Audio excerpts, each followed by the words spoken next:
Kita ini harus punya komitmen kebangsaan yang tegas. Kita tidak boleh punya agenda lain selain punya komitmen terhadap Pancasila, terhadap Undang-Undang 45, terhadap pilar-pilar kebangsaan.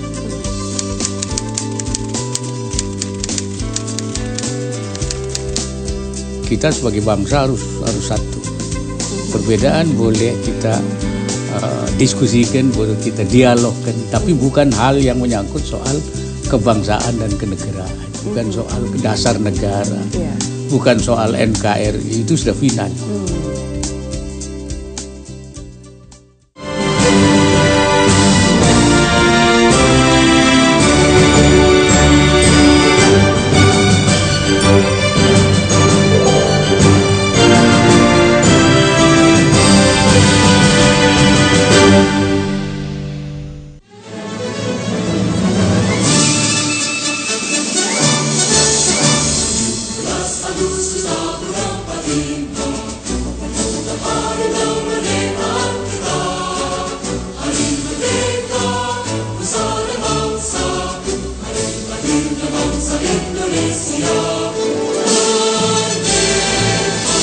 Peringatan kemerdekaan yang ke-72 ini, kita meneguhkan komitmen kita untuk menjaga persatuan, menjaga kerukunan dan toleransi, serta kerja bersama, kerja beriringan antara ulama dan umarok untuk kemajuan negara kita Indonesia. Zikir kebangsaan bertema mensyukuri nikmat kemerdekaan digelar untuk mengawali rangkaian kegiatan Bulan Kemerdekaan untuk memperingati hari ulang tahun kemerdekaan Republik Indonesia yang ke-72. Dihadiri Presiden Joko Widodo dan Wakil Presiden Yusuf Kala serta sejumlah tokoh bangsa dan ulama. Saat memasuki halaman Istana Merdeka, Jokowi berjalan bersama para tokoh dan ulama dari Gedung Istana Negara. Jokowi berdampingan dengan para ulama, diantaranya Kiai Haji Ma'ruf Amin, Kiai Haji Maimun Zubair, dan Kiai Haji Miftahul Akhyar.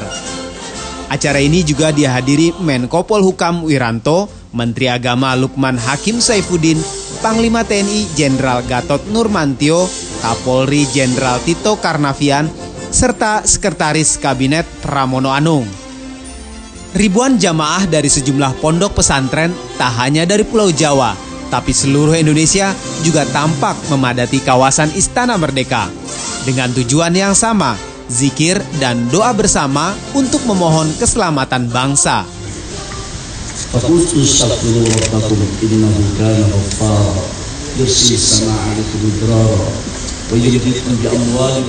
Sosok Kiai Ma'ruf Amin malam itu hadir dan didaulat memimpin doa, menjadi salah satu simbol ulama dan umat yang posisinya sangat sentral dan diharapkan mampu menjadi jembatan antara umat dengan pemerintah.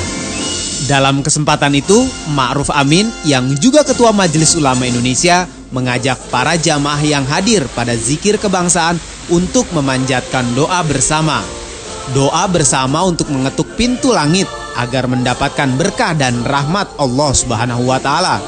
Doa agar Indonesia menjadi negara yang sejahtera, aman, dan damai. Zikir kebangsaan yang digelar pemerintah bersama para ulama mendapatkan apresiasi dari berbagai pihak. Langkah ini dinilai sebagai wadah pengembangan ulama agar bisa masuk dalam bagian realitas negara. La haula wa la quwwata illa billahil aliyyil azim.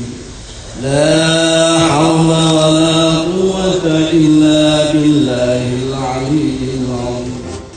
Kemesraan pemerintah bersama para ulama juga menjadi harapan banyak pihak sebagai tanda dan simbol bersatunya para ulama dengan pemerintah. Apalagi zikir ini baru pertama kali dalam sejarah digelar di istana dan menjadi harapan silaturahmi antara ulama dan pemerintah untuk mewujudkan persatuan bangsa, negara kesatuan Republik Indonesia.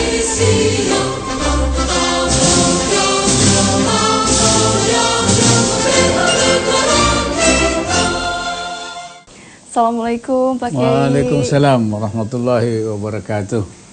Ya, pemirsa JAK TV, saat ini saya berada di kediaman Kiai Haji Ma'ruf Amin dan ini di daerah Koja, Jakarta Utara, dan beberapa waktu yang lalu juga kedatangan Kapolda Metro Jaya yang baru ya? Ya, betul. Pak Kiai ya. Oke, Pak Kiai apa kabar ini? Diganggu waktu Alhamdulillah baik. Alhamdulillah baik. Baik.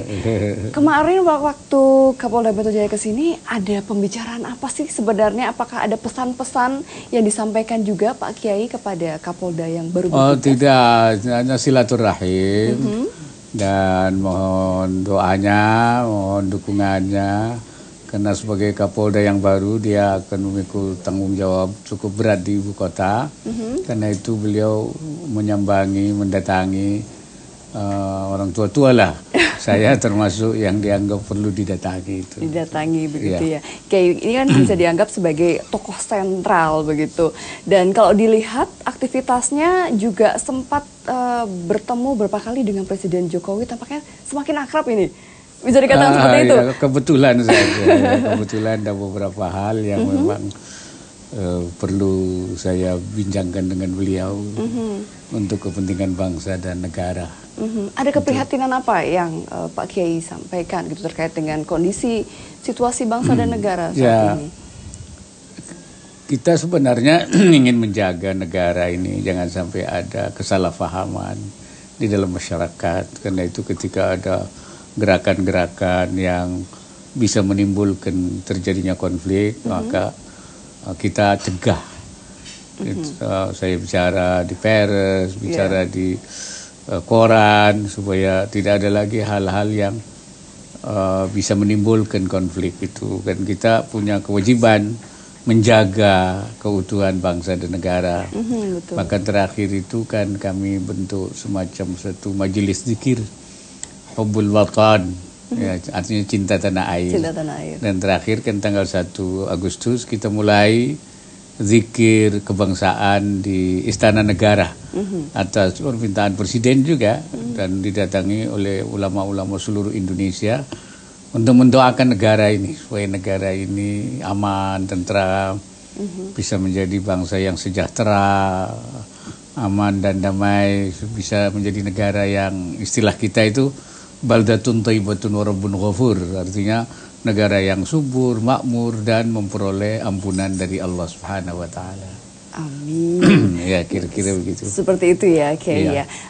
Kiai kalau dilihat kan mungkin kita flashback sedikit ketika misalnya Pilkada DKI Jakarta itu begitu banyaknya kejadian yang sepertinya kemudian membuat umat Islam terbelah gitu. Seperti ada perperangan antara umat Islam dengan pemerintah dan segala macam. Bagaimana Kiai melihat? Sebenarnya mestinya tidak ada ya. Yang ketika itu Majelis Ulama misalnya itu hanya mempersoalkan ucapannya Pak Ahok di Pulau Seribu. Nah, supaya itu tidak menjadi gerakan-gerakan yang anarkis, maka Majelis Ulama membuat pendapat keagamaan, kemudian menyerahkan kepada pihak penegak hukum untuk diproses. Nah, sebenarnya setelah itu ya menjadi kewenangan penegak hukum. Tapi kemudian isu-isu, kemudian massa juga merasa ingin dipercepat sehingga ada demo, kemudian ada reaksi dan sebagainya itu. Ya untung saja kan saya anggap setelah demo 212 itu saya katakan sudah selesai. Tidak ada lagi. Karena itu berikutnya 313 itu sudah mulai tensinya turun begitu ya. Ya, sudah tidak urusan yang ada kaitannya dengan fatwa itu, ini sudah berbeda. Karena itu kita anggap sudah selesai. Alhamdulillah itu kemudian menurun dan bisa terkendali. Iya, tampaknya suasana yang kondusifnya juga tidak terlepas dari peran Kiai gitu di MUI begitu kan sebagai ketua MUI. Artinya seperti menjadi penjembatan begitu antara mereka yang berkonflik ini gitu, umat Islam atau ormas Islam yang mungkin dianggap radikal oleh sebagian orang dengan pihak pemerintah. Ini menjaga keseimbangannya ini bagaimana? Ya kan Majelis Ulama itu kan waktu Rakernas bulan Desember kita mengatakan bahwa kita ini harus punya komitmen kebangsaan yang tegas. kita tidak boleh punya agenda lain selain punya komitmen terhadap Pancasila, terhadap Undang-Undang 45, terhadap pilar-pilar kebangsaan. Tidak boleh ada, atau komitmennya setengah-setengah tidak boleh, kita utuh saja. Oleh karena itu masalah yang satu ini tidak boleh ada perbedaan. Nah, kalau masalah-masalah yang sifatnya percabangan itu boleh saja, tapi dalam koridor. Sehingga kita menghendaki supaya di dalam menyampaikan aspirasi ya sampaikan, tidak lagi perlu ada demo-demo. Ya disampaikan saja sesuai dengan prosedur hukum. Nah, Majelis Ulama mengawal supaya utuh kembali, kita sebagai bangsa harus satu. Perbedaan boleh kita diskusikan, boleh kita dialogkan, tapi bukan hal yang menyangkut soal kebangsaan dan kenegaraan, bukan soal dasar negara, bukan soal NKRI, itu sudah final. Nah, itu yang kita tekankan. Jadi dialog itu dialog pada tataran implementasi. Oke. Nah, artinya menyinggung mungkin terkait dengan Perpu Ormas yang diterbitkan, yang sekarang ini juga masih menjadi polemik begitu ya, yang sedang di judicial review di Mahkamah Konstitusi. Pak Kiai melihatnya bagaimana? Apakah kemudian misalnya keberadaan Perpu Ormas ini ada beberapa ormas yang seperti HTI yang sudah dibubarkan, gitu, tapi mungkin ada ormas-ormas lain yang juga akan menyusul. Apakah mereka perlu seperti apa, introspeksi diri atau bagaimana sebenarnya sikap-sikap yang harus dilakukan? Pertama, mengenai perpunya sendiri, memang ada ormas yang mendukung tanpa reserve, tapi ada ormas yang mengkritisi. Nah, Majelis Ulama mengambil pendapat yang tengah. Kita serahkan pada pemerintah dan kita serahkan kepada DPR untuk menyelesaikan persoalan itu secara konstitusional. Apapun yang dihasilkan kesepakatan pemerintah dan DPR, Majelis Ulama akan menerima itu. Tapi kepada ormas-ormas yang punya pendapat lain, ingin tidak menerima itu, silakan menggugat saja ke Mahkamah Konstitusi. Jangan pakai demo. Tidak usah ada demo. Ada mekanismenya. Gitu, melakukan gugatan di Mahkamah Konstitusi. Jadi semuanya berjalan sesuai dengan koridor. Itu pendapat Majelis Ulama. Baik, artinya bagaimana kemudian menggandeng begitu ormas-ormas Islam yang ada di Indonesia dengan berbagai karakter mereka, dengan berbagai ciri khasnya? Ya, kita ingin ormas Islam itu ketika dia mempunyai pandangan-pandangan yang berbeda dalam masalah implementasi, tidak pada masalah yang pokok. Pancasila, Undang-Undang 45, NKRI, kebinekaan itu final. Ini nggak boleh ada perbedaan. Kita nyatakan tidak boleh ada perbedaan.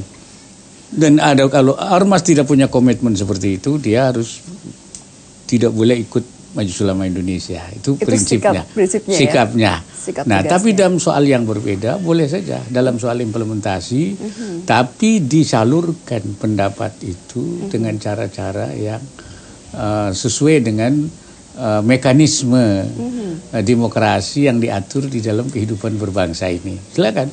Ada Mahkamah Konstitusi, ada Mahkamah Agung, ada DPR, itu saluran-saluran, sehingga Majelis Ulama tidak menutup, tetapi Majelis Ulama di dalam hal-hal tertentu punya sikap yang sifatnya artinya seperti Perpu misalnya, ya sudah kita serahkan pada mekanisme yang kita sosialisasi terus. Oleh karena itu saya katakan kalau soal Pancasila, soal NKRI sudah final. Nggak boleh lagi diperbincangkan. Tidak boleh lagi diperdebatkan. Tidak boleh diperdebatkan lah. Yang boleh itu hanya implementasi. Bagaimana ekonomi sesuai Pancasila. Bagaimana sistem politik yang sesuai dengan Pancasila. Bagaimana misalnya bagaimana kita membangun kesatuan sesuai dengan Pancasila.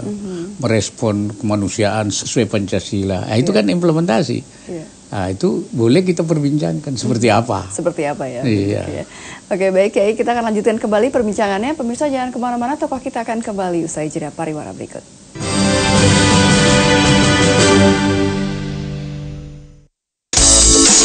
Malam hari Anda akan ditemani dengan banyolan ala Vicky. Penonton! Juleha udah cantik, cuma satu yang saya kurang serem. Ini bodinya kayak security Hagata.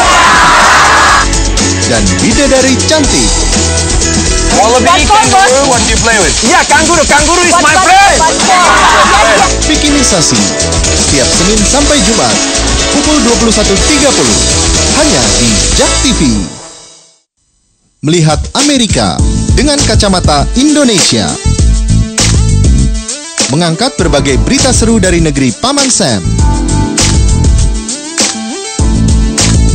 Dikemas ringan, akrab, namun tetap informatif. Ingin tahu lebih banyak?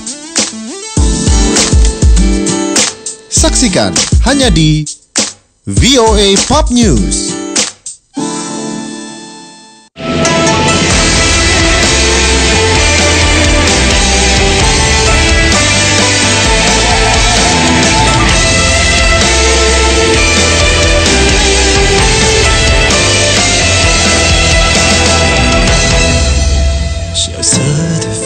吹的人好疼，是谁在蠢蠢欲动？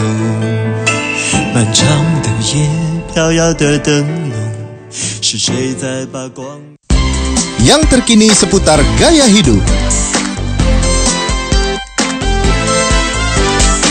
entertainment, fashion,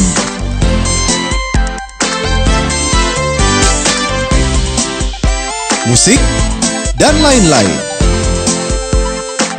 Gak ingin ketinggalan kan? Jangan lewatkan update.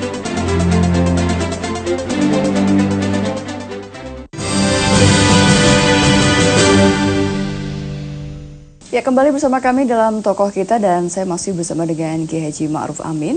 Mungkin kita masih bicara tadi terkait dengan situasi gitu ini bangsa kita ini. Kalau dilihat ada beberapa kesan bahwa pemerintah saat ini mencoba untuk meredam ormas-ormas Islam yang mungkin selama ini vokal begitu.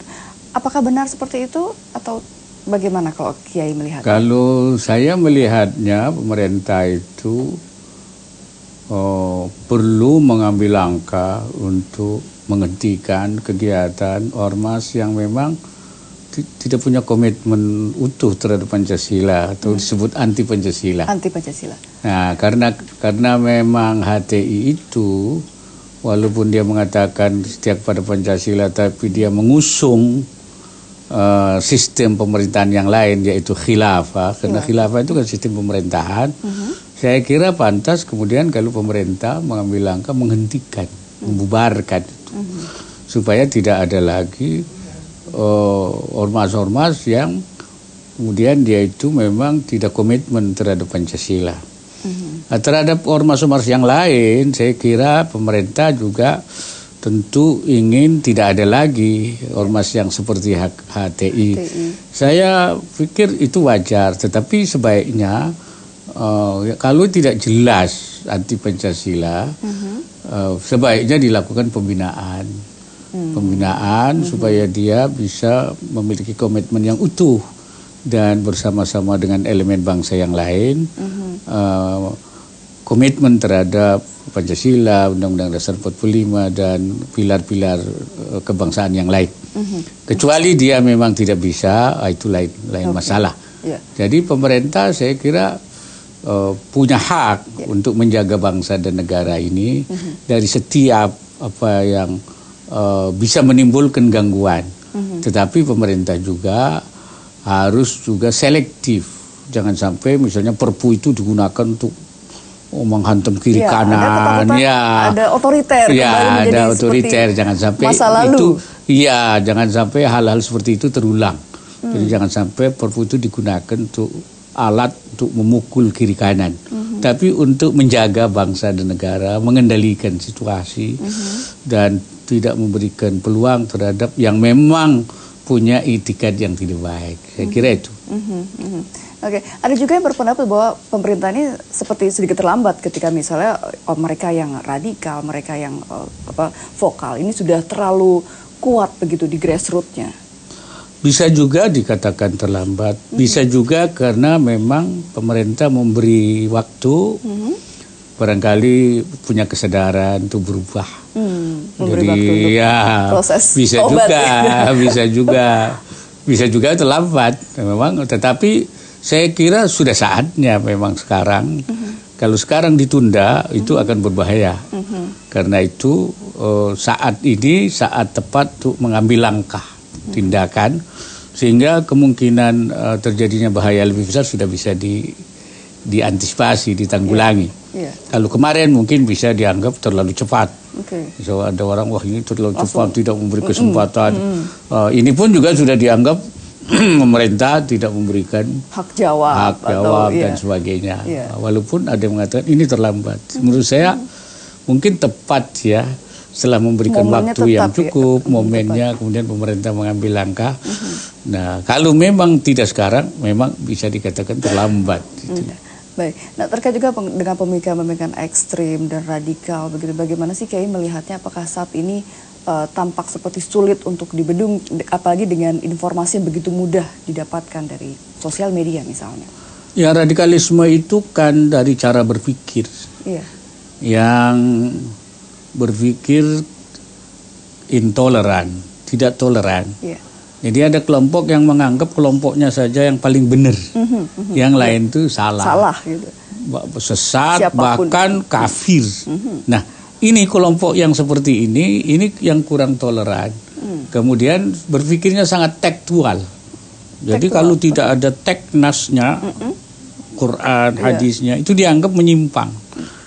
Padahal Islam itu kan ada yang tekstual, ada yang ijtihadiyah. Ya, seperti sistem kebangsaan, kenegaraan, itu bagi ulama itu ijtihadiyah. Oleh karena itu kan negara-negara di mana mayoritas muslim itu kan berbeda-beda. Ada yang kerajaan, ada yang emirat, ada yang republik, ya ada yang. Nah, kita Indonesia memilih republik dengan sistem kebangsaan dan bergabung dengan kelompok-kelompok lain non-muslim. Karena itu para ulama memosisikan hubungan muslim dan non-muslim dalam satu negara, hubungan saling saling berjanji. Untuk apa? Hidup berdampingan secara damai, untuk saling mencintai, mengasihi, untuk saling menolong dan membantu. Sebab bagian dari suatu negara. Dan itu dalam Islam itu tidak dilarang, bahkan itu dianggap baik. Dan ini kemudian maka para ulama menganggap ini sudah final negara ini. Tapi kelompok-kelompok yang sangat tekstual, kemudian dia intoleran, ini menganggap ini bukan Islam dan dianggap kalau bukan Islam harus ditolak. Nah, jadi ini yang harus kita benahi ini, bahwa ini tidak bertentangan dengan Islam. Ini ijtihad yang dibenarkan. Karena memang sistem pemerintahan seperti apa, itu bagaimana kita menyepakatinya. Ya, khilafah bisa, republik bisa, kerajaan bisa, tapi jiwanya adalah jiwa demokrasi. Jiwanya itu ya, jiwanya syura itu kesepakatan, musyawarah. Iya, tidak ada diktator dan sebagainya. Nah, kelompok ini kemudian yang ketika itu terlalu keinginannya besar, menjadi gerakan radikalisme. Karena itu harus ada langkah-langkah menjinakkan mereka, atau istilah sekarang deradikalisasi, untuk mengembalikan mereka yang sudah punya pikiran begitu. Sedangkan untuk menjaga masyarakat luas, umat yang luas dari pengaruh-pengaruh radikal ini, kita harus melakukan kontraradikalisme, bahwa itu salah, itu paham-paham yang distortif, yang tidak merusak. Jadi oleh karena itu ada deradikalisasi, ada juga kontraradikalisme untuk menjaga umat yang banyak ini. Baik, ini menarik sekali. Banyak hal yang bisa dikorek ini dari Kiai. Kita akan lanjutkan kembali perbincangannya usai pariwara.